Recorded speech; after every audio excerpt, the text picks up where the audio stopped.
What's up, love extremists? It's Ethan, and it's been an intense couple of weeks, so I wanted to talk about something a little lighter today, but definitely challenging. I want to talk about how to love a stranger.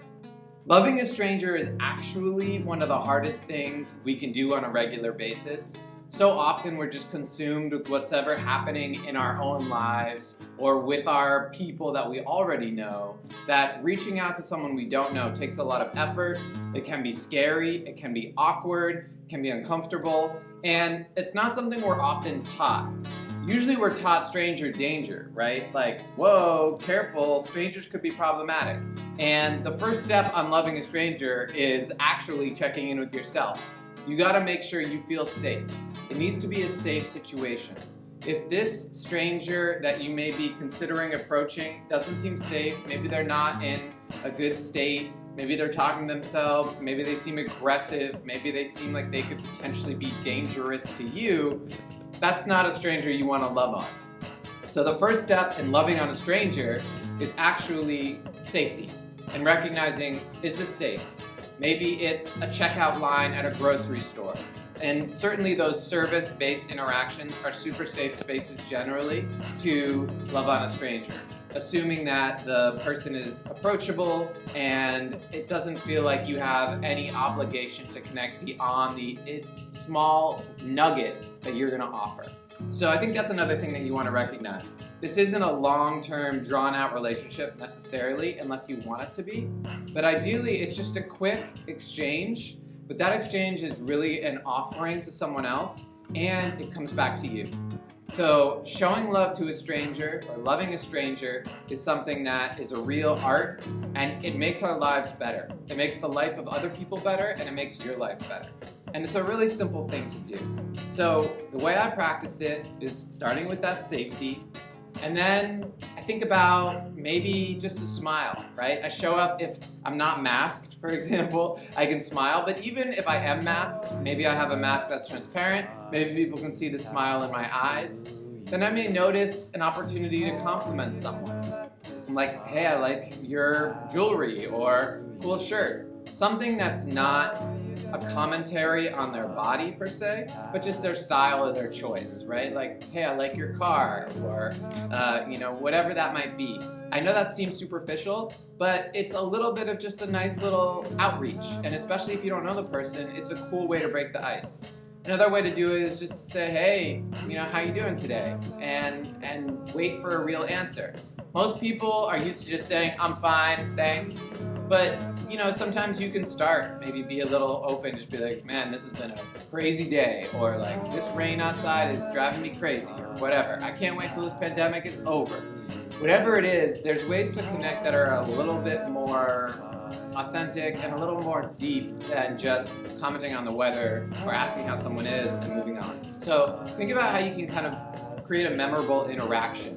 Could be a smile, could be a compliment, could be asking their name, actually getting curious. Certainly if someone is reaching out to you and they're approaching you first, maybe they're asking for money on the street or asking for some sort of support, sometimes it's nice to say, hey, what's your name? Who are you? What's your story? If you can be curious about them and get to know them, the next time you may run into them, it feels like you have a relationship built. You can say, hey, what's up? Or a neighbor, someone that you've never spoken to and they walk their dog past your house every day. Start to say, hey, what's your dog's name? What's your name? I'm Ethan. How are you? Build that relationship so that you can start to feel a sense of connection and maybe a little bit more to talk about next time you see them. Certainly if it's someone who may be houseless or homeless, that's a circumstance where you may want to, again, check safety, but then, get to know their name, ask their story, ask if they need any help or support, and ideally support them with what they may ask for. Sometimes it's just money, and that's okay. You don't have to make a judgment or assume that they're going to spend that money in a negative way, but even if they do, they have the sovereignty to decide how they want to spend their money, and if you have some extra cash or change to support them, great, you can do that. If you have a good rapport with someone or a vibe, why not support them how they ask to be supported? Another thing is, hey, I'm going into the store. You need anything? You need a drink? You need I don't know, a snack? Do you need some Kleenex? Like, what's up? You need some socks. A lot of people who are living on the street might need socks or a piece of clothing or something like that. So sometimes it's cool to ask if people need support. But really at the root of this, it doesn't have to be someone who's homeless or houseless. It could just be someone who you interact with on a regular basis or a one-time exchange.